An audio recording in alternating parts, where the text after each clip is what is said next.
তওবাকারিনী মহিলা। আল্লাহু আকবার।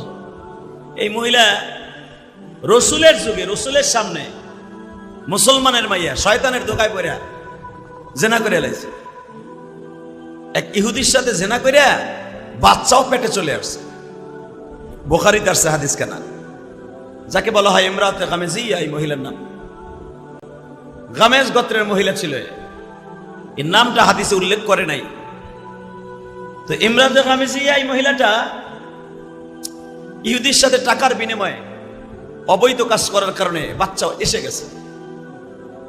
মনে রাখবেন, যেই বিদ্যুতে বাচ্চা হবে দুনিয়ায়, সেটা বৈধ হোক আর অবৈধ হোক, সেটা দুনিয়া আসবেই আসবে।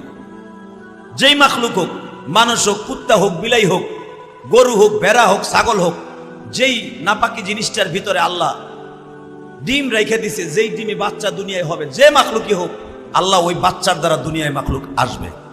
এটা আল্লাহর ওয়াদা। তো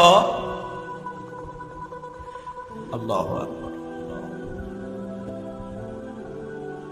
এই মহিলার বাচ্চা যখন পেটে আসছে, তার ভিতরে ভয় এসে গেছে যে আমার এই বাচ্চা তো অবৈধ। এই অবৈধ বাচ্চা নিয়ে যদি আমি কিয়ামতের মাঠে আল্লাহর সামনে উঠি, আমার অবস্থাটা টাইট করে নেবে। এই বাচ্চার তো কোনো দোষ না। এই বাচ্চাটা আমি ফেলতে যাব, ফেলতে যাইও তো পড়ে না। কারণটা কি? এটা আমি করব কি? এর তো কোনো দোষ না। এই গর্ভ অবস্থায় বিশ্বনবীর দপ্তরে হাইটে চলে গেছে মহিলা। বিশ্বনবীর কাছে যে বলে, ইয়া রাসূলুল্লাহ, কে তুমি? আমি মুসলমান। কি চাও? হুজুর, আমার পেটে যে বাচ্চা, দোয়া করে দেন। যখনই দোয়া করতে যাবে, জিবরাইল নবীর সামনে বলে, নবী মহিলার জিজ্ঞাসা করে, এই বাচ্চা বৈধ না অবৈধ? আপনি যখন দোয়া করে দিবেন, বারাকাল্লাহু ফি হায়াতি ওয়া হামালি ওয়া রিজকি, এই মহিলার পেটের বাচ্চারে ভালো রাখো, সুস্থ রাখো, নেককার বানায়ো।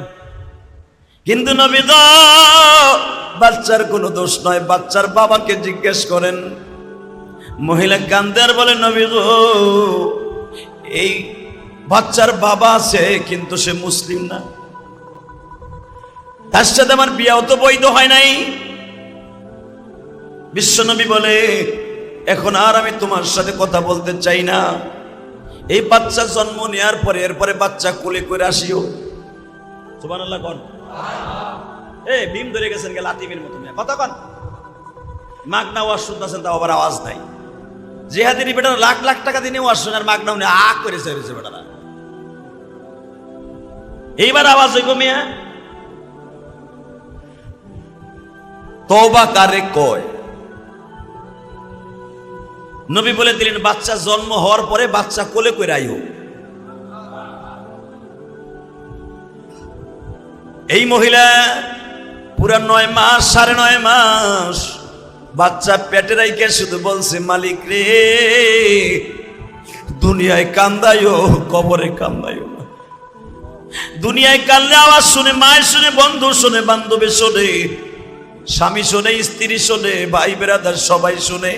কেউ জিজ্ঞেস করে, তোর কি হয়েছে রে বোন, তুই কান্দোস কে? স্বামীর সামনে কাঁদলে জিজ্ঞেস করে, তুমি কান্দো কেন? মায়ের সামনে কাঁদলে মা বুকের মধ্যে নিয়ে কয়, মা কান্দোস কেন?